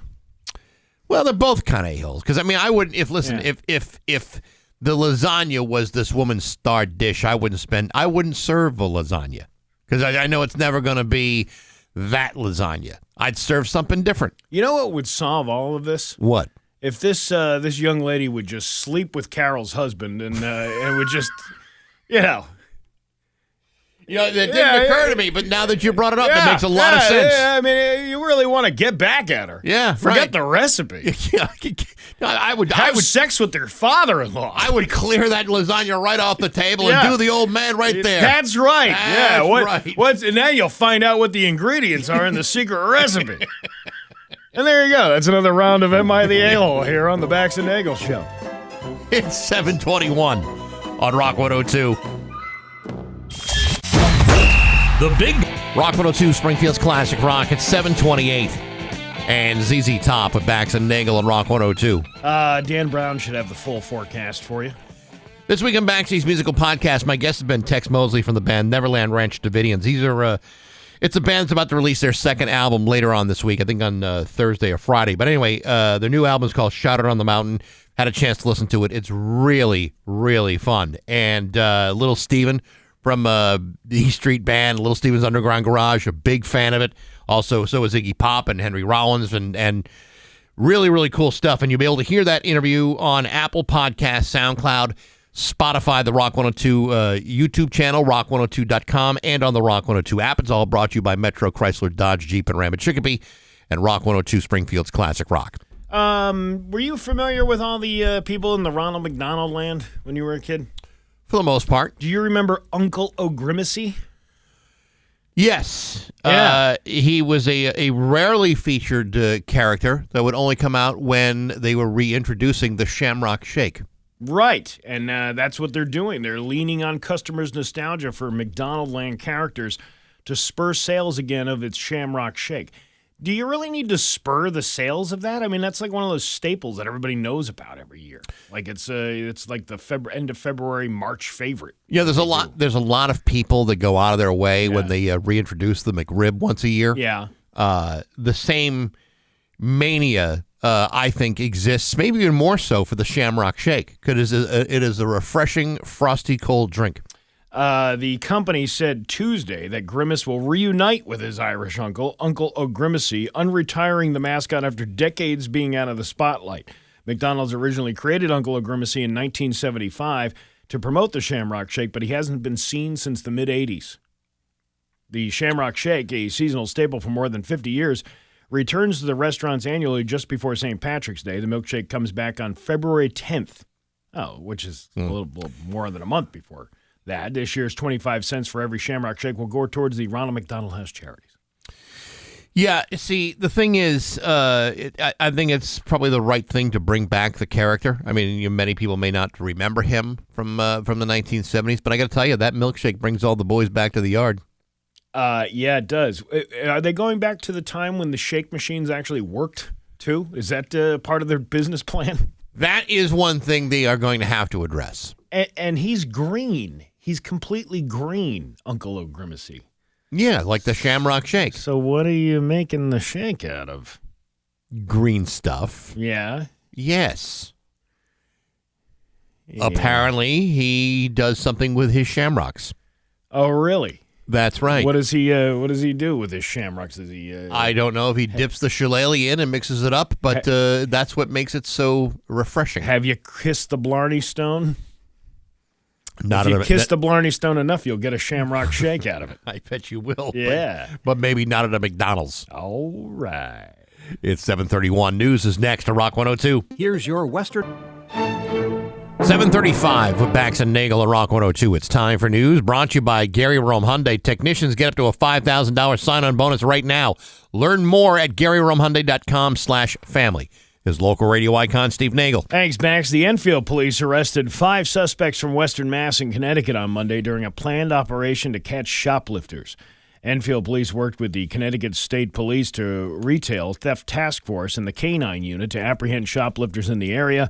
Enfield police said that the team worked directly with loss prevention from several stores in the shopping district to identify those suspects. 5 suspects were arrested and are charged with multiple offenses during the operation, including one with 3 active warrants. Officers seized approximately 200 bags of fentanyl from the suspects charged with drug possession in addition to the crack pipes and needles. Arrested were 39-year-old Scott Kaminsky, 35-year-old Jacob Mayock, 20-year-old Sean Bell, 29-year-old Samantha Balecki, caged heat, if you will, along with 33-year-old Emily DeBlock of East Longmeadow. Huh. All right. Well, I'll be damned. Well, we were talking about, what is it, hot chicks getting arrested? Yes. And then somebody sent me this. There's a whole Instagram page dedicated to that called Mug Shotties. MUGSHAWTYS. Mug Shotties? Shotties, yeah. And man, there's some hot chicks on here getting arrested. I have to investigate this. Mm-hmm. Mug Shotties. Mm-hmm. Okay, now hold on. Is this a Mug Shotty Mug Shotties USA? Well, this is just Mug. Hold on a second. Mug Shotties. It doesn't say USA. It just says MUGSHAWTYS. This is on Instagram. TYS. Okay, Yeah. all right. Let me just make sure I got this right. Mm-hmm. Mug Shotties. Shotties. Yeah. Okay, I mean, okay, 1.8. 1.8 million followers. Yeah. Wow. I'm gonna 1.8 million and one now because you got me hooked. You see now some of these ladies are very attractive, but they have found themselves in a difficult situation. Like here, for example, is a lovely young woman that apparently was arrested for urinating and defecating in public. All right, see, that's the kind of gal you want. You don't want the ones who are accused of domestic violence because I don't want to put a stigma to a lot of people, but I mean, you're kind of rolling the dice when you try to pick up a chick like that. No, I know, I understand, and you know what? I mean, okay, yeah. When you got to go, you got to go. But I'd much rather have that than someone who's going to rob me blind. Like this one who was accused of battery. Very good-looking gal, but I don't know. Grand theft. She's pretty good-looking. Okay, all right. I mean, if you don't mind your stuff being stolen. And I don't really want my stuff stolen, to be honest with you. There you go. DUI, failure to comply. That's one I can live with. Sure, right. Assault, no. DUI, okay. Let's see. What about this one? 3 for 1. Battery, failure to appear, and battery, touch or strike. That's the one you want to stay away from. Here's one. Prison guard jailed for 15 months for having sexual relations with an inmate and recording it on the internet. She's not really my type. Where did she go wrong, though? I don't really know. It seems so wrong. How about this one? Providing false information to a police officer and false identification. All right, I can live with that. Anybody could do that. Possession of cocaine, possession of drug paraphernalia, and violating probation. Now, here's one. Arrested for street racing. Mm-hmm. I'm sure that when she's not in a car, she is a sheer delight. I'm sure she is. She's wonderful at parties. She's got great social skills, very graceful. But when she gets behind a car and there's another car that's looking to race her, she's going to put the pedal to the metal. Theft, extortion, and infiltration and use of stolen credit cards, that's a red flag. Yeah, that's screaming problems. DUI, resisting arrest. Okay. Mm-hmm. She's into it. Yeah, see, the ones with battery and stuff, you want to stay away from. You don't want to touch that. Yeah. Conspiracy to possess a Schedule 1 drug for trafficking. Depending on what the drug is. I prefer to stay away from the drug problems, but still. Look at possession of marijuana, police. Well, that depends on the state. Get out of my dreams and out of bail and into my car. They're actually going to publish a book. Oh, well, see, we could maybe we could talk to the person who wrote that book. That would be wow. Holy smokes. Somebody suggested, how about pageants and parolees? We could have that as a I love the idea. Listen, they're going to need somebody to take care of them once they get out. I mean, you can't go through the legal system alone. No. Not for nothing. I don't mean to be being disparaged. Anyone never want to judge a book by its cover, but on the rating scale, the neck and face tattoos kind of it's really not for me. If I see a mugshot with a neck or face tattoo, there's got to be somebody else out there. Well, now you're just now you're just being discriminatory. Maybe I am. Maybe I'm being too judgmental. I think maybe you should rethink what you just said there. Well, again, you don't want to judge a book by its cover, but if we're just talking superficially, and none of this has been superficial at all. No, not at all. But we should really talk to the sheriff and see if we can get a speed dating competition going on over at the Women's Correctional Facility. Sure, he would love that. Yeah. Hey, It's February. It's the month of love. It's Valentine's Day next week. You don't think these gals are yearning for some? I'm sure they are. Yeah, they get lonely. They got needs. Speed dating. I'm love telling you, you get 2 minutes. You get 2 minutes with each person. And we can always connect you with the other person's parole officer when they're done serving their time. And it's only like $25 entry fee, which goes to a commissary account for somebody who can't afford it. Because who doesn't want some honey buns while they're sitting in jail? Or fresh cigarettes. Waiting for their arraignment. Yeah, You know? right. I think we're on to something here. I think we are, too. Let's see. The Postal Service, the U.S. Postal Service is temporarily suspending inbound packages from China and Hong Kong until further notice. Officials with the USPS did not provide a reason for the suspension when making an announcement late Tuesday night. However, officials noted that the flow of letters and flats from China and Hong Kong would not be impacted. Tuesday's announcement comes amid tensions regarding tariffs between China and the U.S. CNN reports it is unclear whether the suspension is related to the president's recent executive orders. The U.S. Customs and Border Protection currently has the authority to open and inspect international packages. The only problem I can see with this is I'm not talking about the people who are buying, discounted items on Shein or Temu.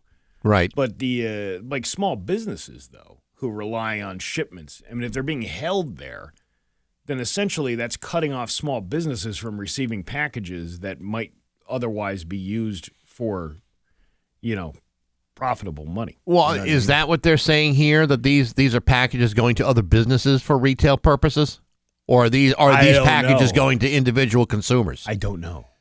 That's the thing. This is why there's when it's unclear like that. Well, this whole thing really is about leverage and negotiating more than anything else. But I don't know if that's the case with smaller businesses. I'm just not sure. But that's what I'm getting at. I don't know. Why is there no more transparency of who's going to be affected by that? I don't know, Steve. I don't. I can't fake that knowledge. I mean, how are these chicks in prison supposed to get the Well, you're hooking them up. You're hooking them up with people. This is an international pageant. I understand that, but but in order to get to the international pageant, you got to do the regional, state, and local pageants first before you can even think about it. You're competing on an international scale. I'm telling you, we could make a lot of money off this. Yeah, so I completely agree. International caged heat. It would be great if you could get some third world country prisons to participate in this. I mean, want to open it up to the world. Well, but you wonder if that's really the case. Well, you never know. But I'm just trying to make some money, a little side hustle here. Death row shawties. That's the one I want to see. Ah, yeah. That's the ones who don't care. They don't care. It's a specialization. I totally understand. It's a much smaller population. Yeah. Well, I'm talking about all these lonely men out there. We could be hooking them up and helping out, doing humanitarian work at the same time. Rather than miscongeniality, they could be misconjugal visit. Yeah, exactly. There you That's go. what I'm talking about. Yeah. I think we're on to something here. Your Pioneer Valley forecast today is going to be sunny with a high. Yeah, but you can't get those condoms from China now because they're being held at. Well, then you get the good old American-made ones. They're being held at a facility in Bangkok. That means two things. Sunny with a high of 28 tomorrow. Tomorrow, the winter weather advisory. You could see some snow and ice and all that other jazz, but that should not stop you from coming to the $20 dinner and a comedy show, which you're going to need after shoveling all day long. Who doesn't need a comedy respite? It's 19 in downtown Springfield. I'm Steve Nagle, and that's the news on Rock 102. All right. Rock 102, Springfield's Classic Rock at 7:53.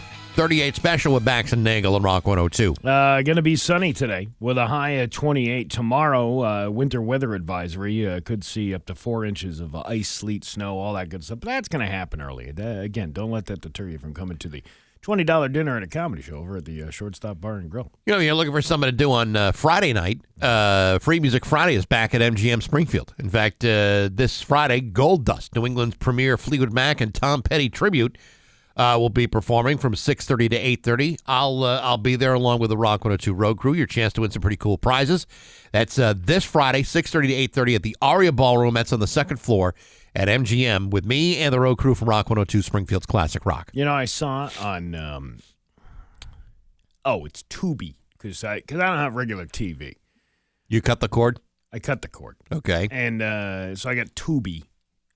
Because that's the way you're going to watch the big game on Sunday now. Yeah, right. Because you can register. It's free to watch it on Tubi.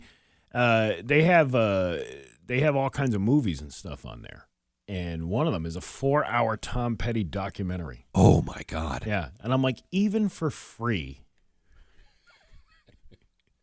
I could not stand 4 hours of Tom Petty. You couldn't spare 4 hours of Tom Petty. 4 hours? 4 hours? Well, is there hour and a half. How much can you say about a guy in? Well, he had a long and very successful music career, and he accomplished a lot in his very short life. I'm thinking it's 2 hours, and then the other 2 hours is like a voiceover commentary, translating everything that he said. And then the guy goes, well, I started my music career back in 19... There needs to be some sort of interpreter. Yeah. Like a Tom Petty to English dictionary. Well, it's like when you watch, remember the old DVDs when you turn on the English subtitles and or the English voiceover? That's kind of probably what the second half of that documentary is. Well, you ever use like Google Translate? English, French, Dutch, Italian, Tom Petty, Chinese, Tom Petty. Yeah, there's Tom Petty. There's Bob Dylan. There's a couple of different ones. Ozzy Osbourne. Neil Young on occasion. Yeah, Neil Young on occasion. Much more so now that he's elderly. You probably need a who's the old man now? Look at his life. He's a lot like you. He's a lot like himself. So I'm just saying, if you have 4 hours to waste, you can watch a 4-hour Tom Petty documentary on Tubi. What everybody needs in their life. In the entire history of the English language, that's the only time that sentence has ever been uttered. Exactly. You can watch a Tom Petty documentary on Tubi. Yeah, no, yeah. Well, listen, I try to find all the gems on different platforms. Wow. Yeah. You really struck pay dirt with that one. Yeah. You know what? Airplane was right next to that. I think I'll go with that. It's almost 7:57 at Rock 102. Caller. And now, Bax's View from the Couch, brought to you by Rocky's Ace Hardware, Winter Storm Headquarters, before and after the storm. Hey, good morning, sports fans. How the heck are you? Folks, allow me to adjust my conspiracy-wielding tinfoil hat as I take a moment to address some concerns. As you know, the Super Bowl is just a few short days away from today, and as such, there are many people who believe that the Kansas City Chiefs will be getting preferential treatment from the referees all season long as they vie to become the first team in the modern era of football to win 3 consecutive Super Bowl championships. Now, I don't know where these people are getting their crazy ideas that the refs are siding with one team or another, other than the fact they've missed dozens and dozens of calls throughout the season, which may have directly benefited the Chiefs all season long in what appears to be a shameless ruse of lopsided preference. But earlier this week, Commissioner Roger Goodell refuted those claims, saying there is no existing conspiracy regarding the officiating during those games, and that those claims are ridiculous. Yesterday, the NFL Referee Association reiterated those sentiments by saying that such theories are, quote, insulting and preposterous. Well, that may very well be, but like any good conspiracy theorist will tell you, what else do you expect them to say? Oh, yeah, we've been calling those games in their favor all year long. We've been doing it all season because we love the Chiefs and can't wait to see them win one more time. No, folks, the only way to manage a good old-fashioned coordinated scam of deception and collusion is to deny that one actually exists. The Kennedy assassination, UFOs, the existence of Bigfoot. Those lingering conspiracies continue because some people just don't know how to shut their big fat mouths. But in the Super Bowl, it's about to be compromised by the nefarious pressures and influence of the NFL and its officiating? Listen, I'm not here to say that it is, and I'm not here to say that it's not. I'm just here to cause problems, let the rest of you whack jobs figure it out. Because I'm still going to go down plowing a bunch of delicious snacks and stay up way too late on Super Bowl Sunday no matter what happens or who winds up winning. Because you see, it's the Super Bowl, and I don't really care. But hey, enough of my yapping. Sports brought to you by Rocky's Ace Hardware. The DeWalt $99 power tool sale at Rocky's is going on right now. You get a DeWalt circular saw, a reciprocating saw, a DeWalt cordless grinder, cordless compact drill kit, and a lithium-ion battery. Get one, get them all. $99 each. At your neighborhood Rocky's Ace Hardware. I'm Bax. That's my view from the couch. Rock 102, Springfield's classic rock. Springfield's classic rock. It's just about 8:10, and Fleetwood Mac with Bax and Nagle on Rock 102. It's going to be sunny today with a high of 28. Tomorrow, winter weather advisory in effect, snow and sleet in the morning, and then tapering off by the afternoon with a high of 31. It's 19 right now in downtown Springfield. We got Joe Bonamassa tickets to give away a little bit later on this hour. He's going to be coming to Foxwoods on March 1st. We'll have those tickets for you before 9 o'clock today. Here's a question for you, and you can open up the phone lines if you want to, 293-1021. You ever quit a job? Like quit a job? No, most of yeah, I mean, I kind of guess I quit, but I mean... For like a reason, you know... no, the only time I've left quit a job is because I had something else to go to. I didn't, like back to school or something like that. I didn't, quit because I felt like I was, being taken advantage of. Never had that opportunity. I quit a job when I was 18. I was working at the Bickfords over here. Well, it used to be a Bickfords. Now it's a Med Express, which is ironic. Because people used to get sick at a Bickfords. Yeah. And now they go to the Med Express when they're sick. Well, it's the long-lasting listeria they experience from all the food over there. But the Bickfords over on Allen and Cooley Street, I worked there as a dishwasher. Really? Yeah, and I quit there. I think I've told you this before. I quit there the day that the guy, the pancake mix, the prep chef opened it up, and there was mealworms inside. Uh-huh. And it was Sunday, and it was busy. They needed that pancake mix, so they sifted out the worms, and they still served up. But you got to imagine somebody got one of those in the pancakes. Yeah. Eventually, that was the day I said, "That's it. I'm out." Well, it's extra protein. Yeah. So have you ever quit a job? What is a good reason that you've ever quit a job because of something so ridiculous that happened at the workplace? There have been a couple times here when someone would quit, and it was a spectacular quitting. Oh, yeah, yeah. Like you respect the raw desire to get out of this place and away from these people. And I respect that. What does that say about the people that were still working here, though? Well, I mean, they didn't leave because everybody was a jerk. They left because there was like one or two jerks in the building at the time. This guy says, told my boss I needed a jet because a coworker was going into labor. I was the only one with a car and her water broke. She said women could only go into labor in the morning and not on Sundays. I was 16 and extremely confused. There was no changing her mind, so I just quit and drove my coworker to the hospital. And then never went back to the job ever again. Wow. Yeah. Those are pretty harsh. I think we got some people Yeah, we calling do. Here, Rock 102. Good morning. Who's this? Hey, good morning, boys. It's Brian from East Windsor. How are you? Good, man. Good, What's Brian. up? You ever quit? Yeah. I used to work for a local grocery chain. I don't want to say who.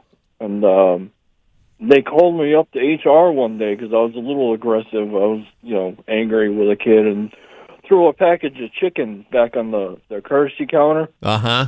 So they accused me of throwing it at him, which was just ridiculous. So they call me up. They tell me that's what they think. So I say, well, no, that's not the case. I was just mad, threw it on the counter, blah, blah, blah. So they leave the room, come back with a piece of paper that says I did exactly what they said I did, and said, please sign here. So I said, well, I quit. I got up. I walked out of the store. It was on Easter, hams flying everywhere. The whole Wow.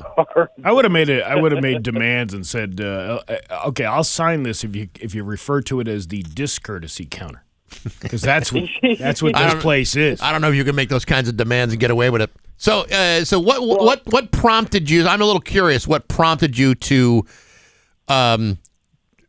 I don't want to say throw the chicken because that's still in question, but what caused you to be so aggressive towards that package of chicken? Well, I've been there for 3 years. I used to be an owner-operator, truck driver, the whole 9 yards. So when 18-year-old kids at a local grocery store start getting snarky, it doesn't go over too well. So I got a little angry. I got you. You're mad at the youth of America. Yeah, it's easy to do. All right, well, we appreciate the call. All right, guys. Have a good one. All right, there you go. 293-1021. What's the stupidest reason you ever quit a job? Well, actually, I don't even need to be a stupid reason. Sometimes a good reason is the reason you quit. Yeah. Boss thought I was faking my back pain and refused to repair the suspension under the chair of the lift I was using. Well, it cost him my salary for 3 years while I was getting treatment at home and studying to change careers. So I showed him. Yeah. I worked at an auto parts store. It was 2 or 3 months into COVID. I got COVID, tested, showed my proof to my store manager. He said, don't come in for that day shift. If I don't come in for that day shift, don't bother coming back. I told him to mail my last check and blocked his number. Right. People have always underestimated how bothered I am. Rock 102, good morning. Who's this? This is Lenore. Hey, Lenore, how are you? I'm good. I wanted to tell you about my experience of walking out. Yeah, please. I was a nurse in a place close to where I live, and I'm a very experienced nurse, and I got hired on, and we're sitting around, and they said, okay, you're going to be to another nurse. You're going to be orienting Lenore. So they started arguing, who is going to orient me? And here the patients are outside a medication room, and I said, that's it. I am out of here. These 2 other nurses couldn't even decide who wanted to do the dirty work to teach me the ropes. Wow. You're better off not working at a dump like that. That's right. Well, it was a very famous place. No, I mean, it still is. I'm sure it is, but Yeah. nevertheless. So, yeah, who are they to be fighting over you? Although, on the other hand, you could have been flattered by all of that. I didn't see anything positive about it. Yeah. I mean, it's pretty stressful, You have to hand out pills to people who abuse it. That's kind of how it works All around right. here. We're not allowed to argue with each other until the 90 days is up for the person when they fully accept the job and become vested. Then we can start showing them what an awful place this is to work. Yeah. Yeah. Well, the orientation was very, very long, and I got really good money. And then when it came time to do the floor work, I had to duck out. It was There you too go. stressful. Hey, you pulled the rug on him. Good for you. All right, Lenore, Yep. thanks for the call. We appreciate it. Rock 102, good morning. Who's this? Hey, this is Eric. Hey, Eric, what's up? My reason why I quit a job. Yeah, go ahead. Yeah, I was working for a delivery service, making $11 an hour, and it was a great job, 6 to 2. I was in at 6, out at 2. I had to work Saturdays, but they refused to pay me overtime. I thought it was against the law. If you go over 40 hours, you have to pay overtime.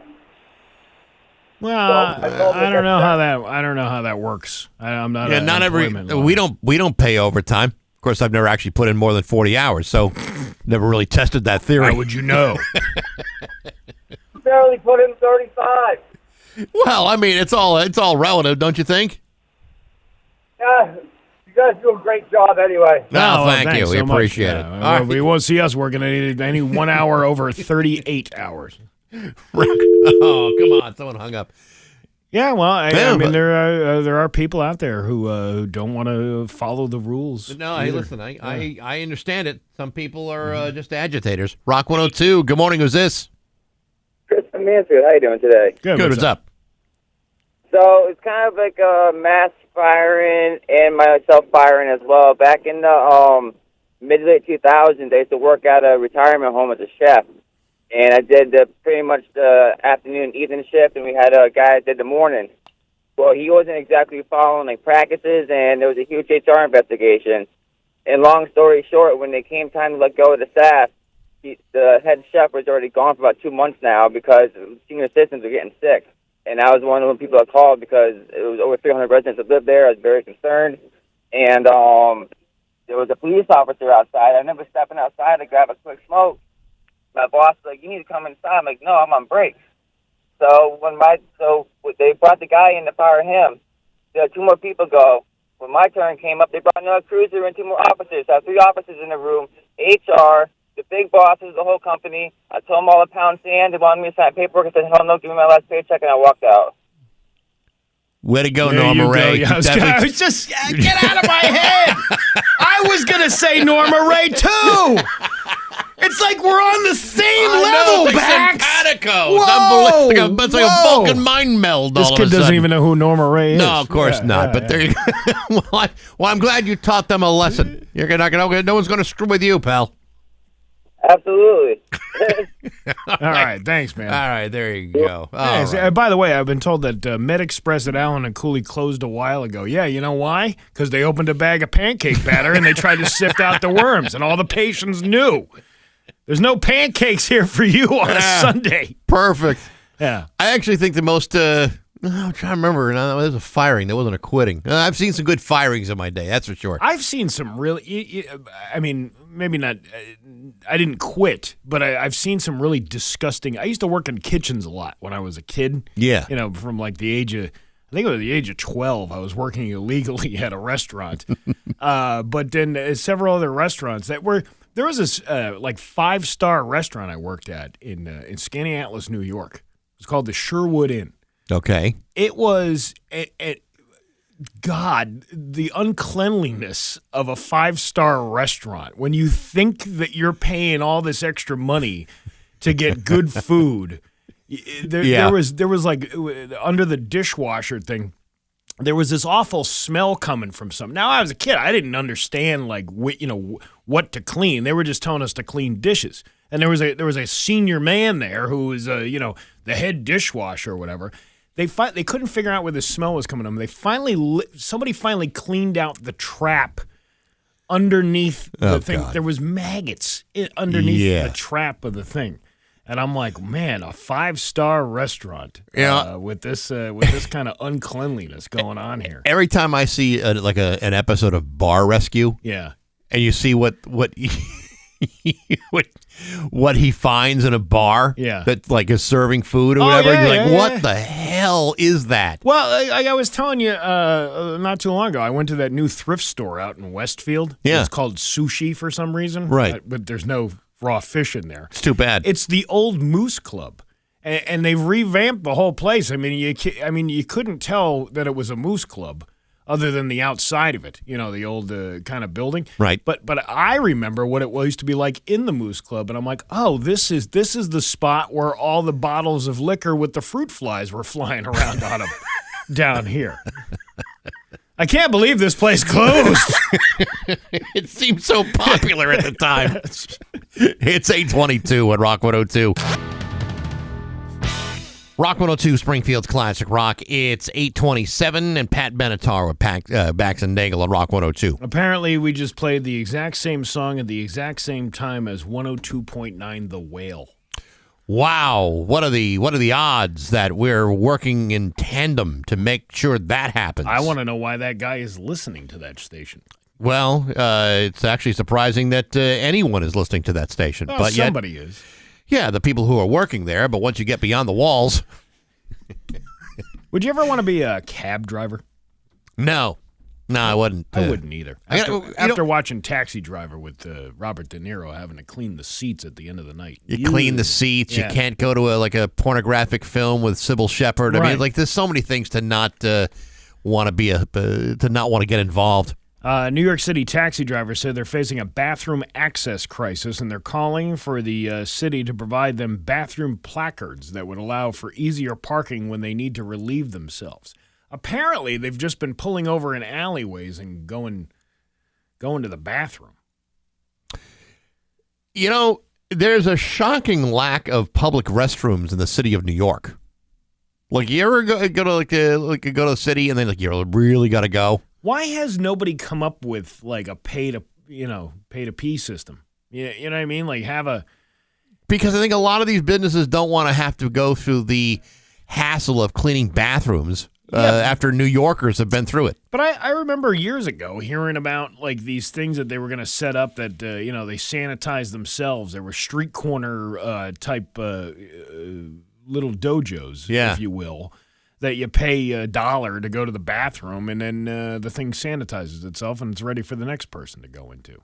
That would make sense. But yeah, I mean, if you're a cab driver, you can't really double park anywhere. You got to go. And that's what they're asking for. The saying is very simple. When you got to go, you got to go, said New York State Federation of Taxi Driver spokesperson Fernando Mateo. Can you hear the drums, Fernando?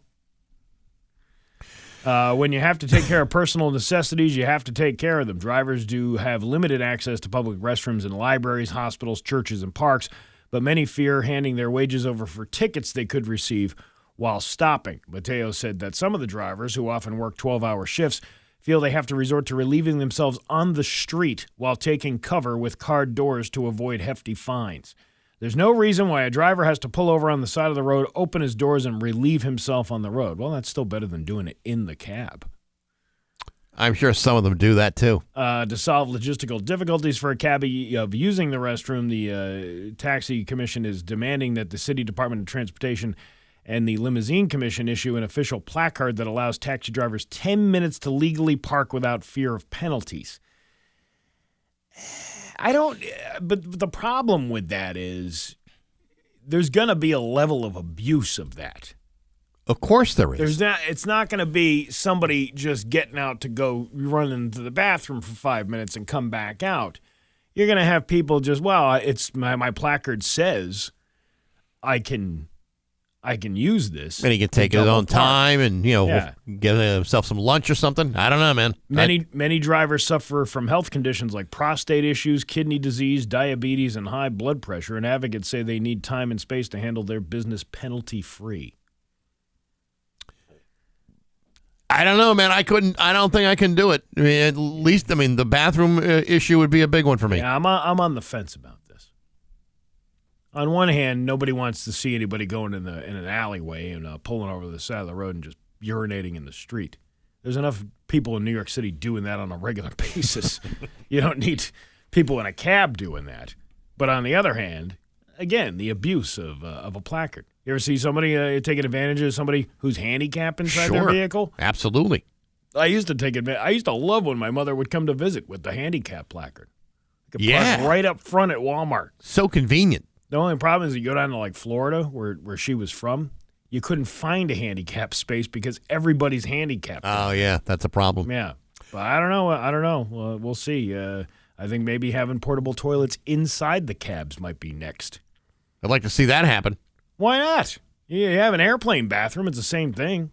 It's 8:32. We got news next to Rock 102. Here's 8:35 with Bax and Nagle on Rock 102. It's time for news brought to you by Gary Rome Hyundai. Technicians get up to a $5,000 sign-in bonus right now. Learn more at GaryRomeHyundai.com/family. His local radio icon, Steve Nagle. Thanks, Bax. A Springfield Medicaid consultant who was indicted on more than 20 counts for stealing thousands of dollars from elderly nursing home victims has pleaded guilty and was sentenced in Hampden Superior Court. In a news release from the Attorney General's office, Kaylee Giberson stole money from at least 7 elderly residents of various nursing homes, her employer, and a local bank since at least 2022. Giberson was employed medical consultant who would regularly visit elderly residents at several nursing homes to help people apply for Mass Health. It was alleged that during these applications, Giberson would gain access to the victims' financial information and steal money from them. Giberson allegedly used debit cards of the victims to make personal purchases, including products from Amazon, DoorDash, Starbucks, and Disney World, along with legal fees for a custody battle. I just won the Medicaid lottery. What are you going to do now? I'm going to Disney World. Thanks, Nana.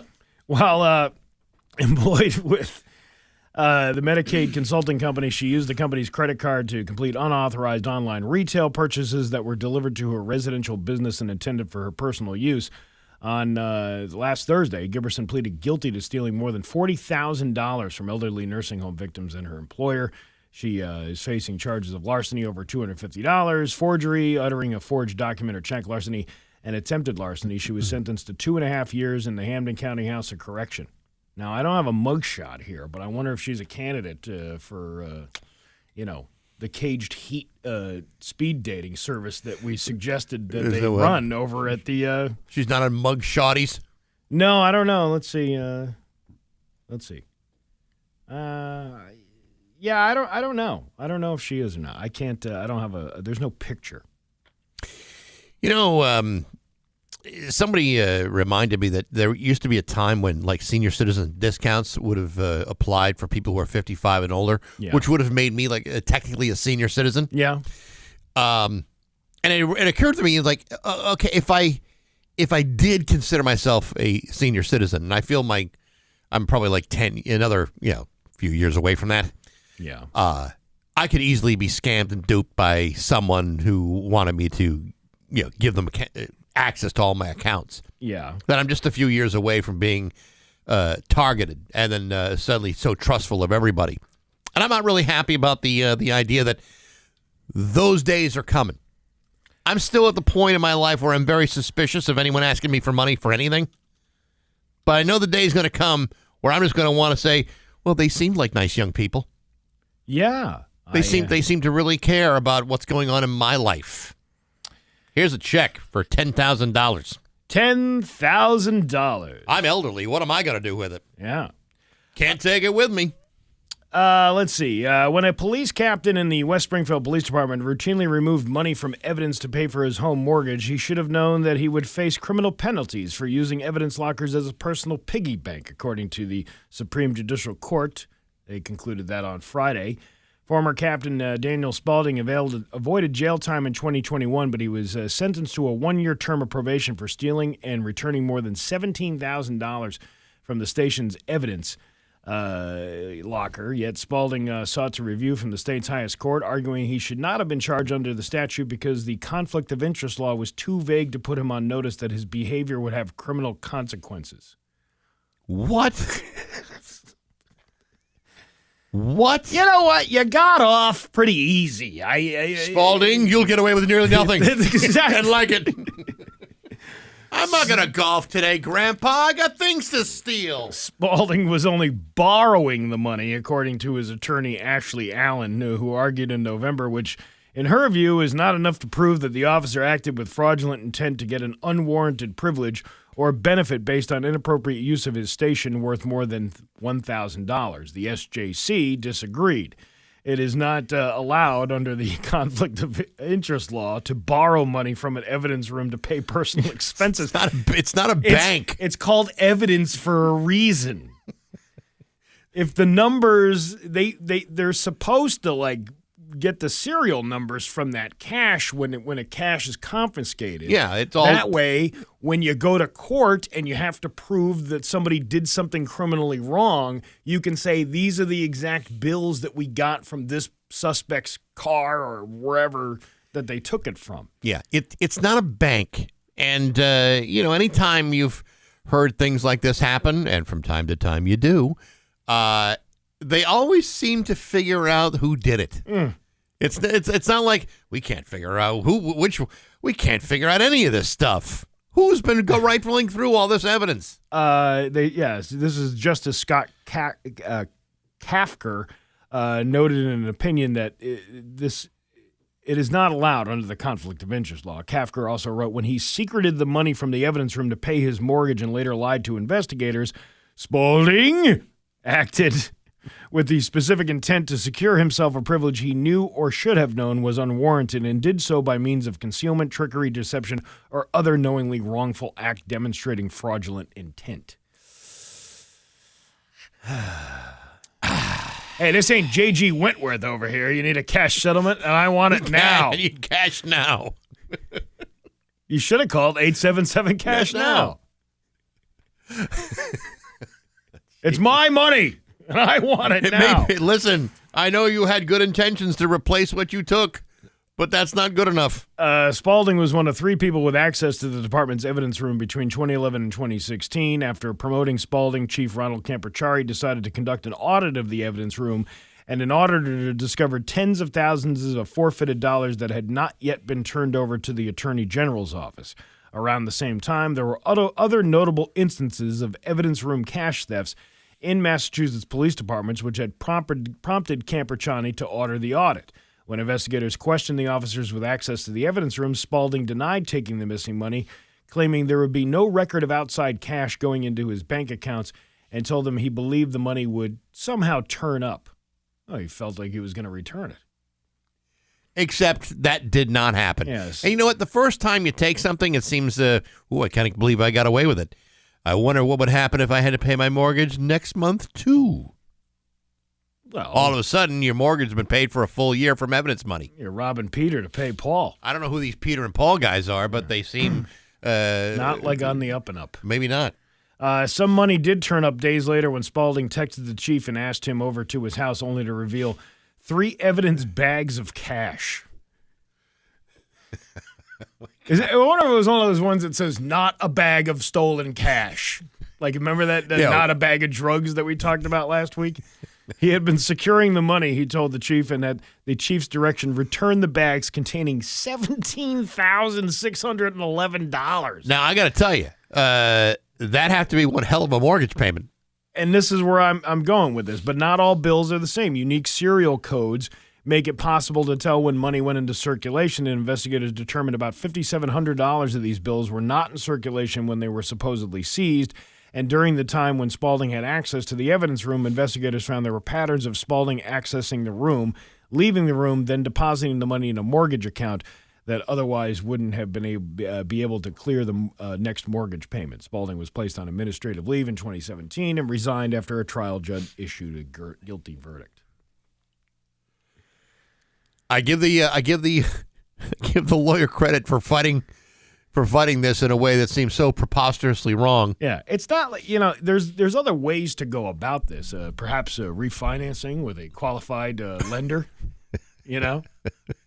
I understand that people fall on hard times. Oh, but you can always try to find a better interest rate somewhere else, and you could save $100 a month doing it that way. You know what? I mean, if the Commonwealth was smart, maybe they would start an evidence locker room lending program. Hey, listen, we seized $50,000 from a guy trafficking fentanyl over the Canadian border all the way down I-91. If somebody needs to borrow some of this for just a little while, I know times are tough right now. It should be like a rent-a-center. Yeah, you know what the fees on a rent-a-center are? Well, but the cost of getting found with seized evidence is pretty high too. Yeah.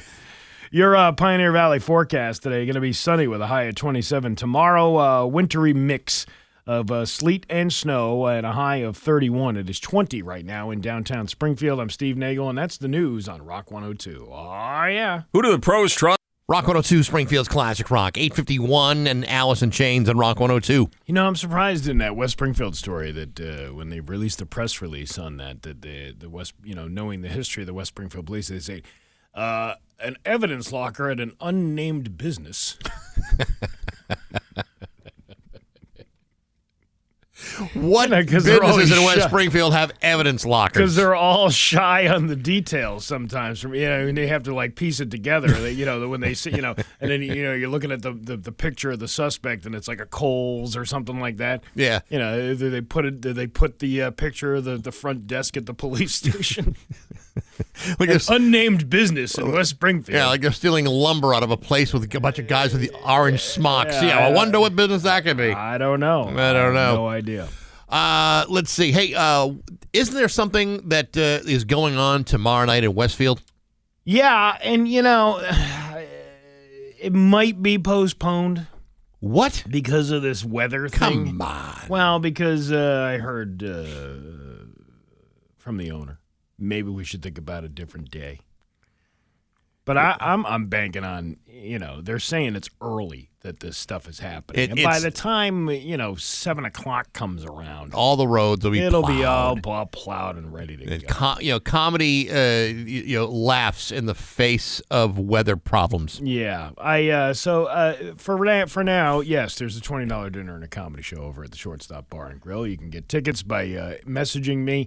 And I'll give you the Venmo code. You can go to Venmo for the business site at Nagle Comedy. Mm-hmm.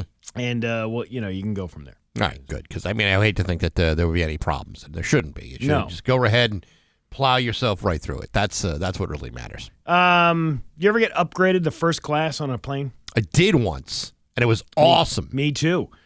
Someone flying from Southern California to Sacramento snapped a photo after a woman's suitcase was given a first-class seat. The suitcase? It was too big to fit in the overhead bin, and there was a first-class seat open, so the flight crew buckled it in. Wow. Yeah. Okay. The reaction online is heavy with a mix of LOLs and pure outrage. It left people wondering why they didn't upgrade a human to first class and then put the bag in coach. It's a good question. Yeah. But sometimes, there's not enough room anywhere. Some people suggested that buckling in a bag like that might not even be legal. No word yet on the official FAA regulations are. You know, talk about FAA regulations. Why is it that everybody needs to be in a seatbelt, but if you have a baby, the baby goes in your lap? Why is that not dangerous? I've never figured that out.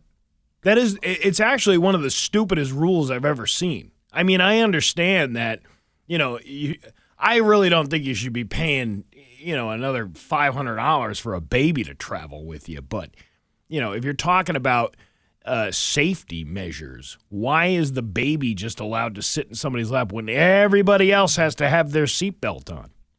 Babies, they can break free. They're very squirrely. Yeah, they can. Up and to slippery. 2 years old, you I can know. have a kid just I guess. Yeah, I don't know, man.